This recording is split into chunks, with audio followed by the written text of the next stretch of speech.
2000 камера Астанаға қойылды, Алматыда 60 000 камера қойылған дейді. Мына умный камералар пайда болғалы өте көптеген сұрақтар пайда болып жатыр. Егер мысалға магнитта тұрған телефонға штраф келетін болса, значит ортада тұрған екі сиденьенің ортасында қарап тұрған балаға да штраф келетін шығар.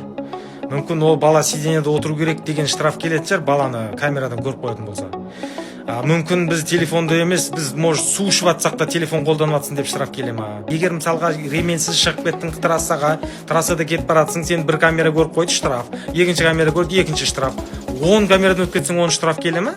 Әлде бір поездкада бір ремен өтсін, бір поездка бір штраф па? 2000 камера Астанаға қойылды, Алматыда 60 000 камера қойылған дейді.